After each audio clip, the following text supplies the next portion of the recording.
خپل ژبې قدر وکړه، په خپله ژبه کې خپل تاریخ ووایه او خپل تاریخ یې ولیکه د راتلونکي نسل دپاره.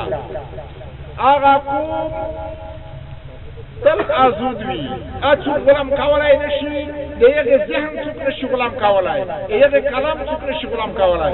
خو هغه قومونه چې چا خپله ژبه ویره کړله، چې ژبه یې ویره کړله، تاریخ یې ویر کړه، چې تاریخ یې ویر کړه، دا قومونه بیا غلامون وي. ستر مثال به زه نن درکړه، لکه همیش د خیبر نه بجاور نه روغله تر ګلکسه پره قبایل مش خپل تاریخ ویر کړی دی، مش خپله ژبه ویره کړې ده.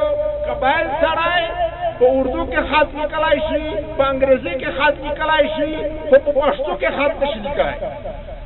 د اردو کې توم ویلی شي، د انګریزۍ کې توم ویلی شي، خو د پښتو کې توم نشي ویلی. نن چې کوم یې حال دی، دا ټوله دنیا د مش په حال باندې جوړي، د مو په بېکوري باندې جوړي، د مو د رنګ کورې د سویې سکولې تصویرونه خال په انټرنیټ باندې د زور نه پوره کسي ورته جوړي. امیش د بیاوینې دروازې چې د پنجابي دروازه ته ودرېده، د سیندې دروازه ته ودرېده، اخر ته هر پورې ستړي شول چې څنګه یې میرومشاه ته وه پنجابي سیندي زه یې سور کړمه چې دا مرله شموته. دا وجه دا ده چې تو خپل تاریخ ویر کړی دی، تو دا ویر کړی دی چې ابو څوک خپل دی، تو دا ویر کړی دی چې ابو څوک پردی دی. تو پردي ته لوس ویر کړل، پردي ته په کور کې وټاکولې، پردي ته په افور په خپل مخ باندې مجبور کړې. یوه ورور ته وویل چې دا بل ورور پردی دی، بل ورور ته وویل چې دا بل ورور پردی دی.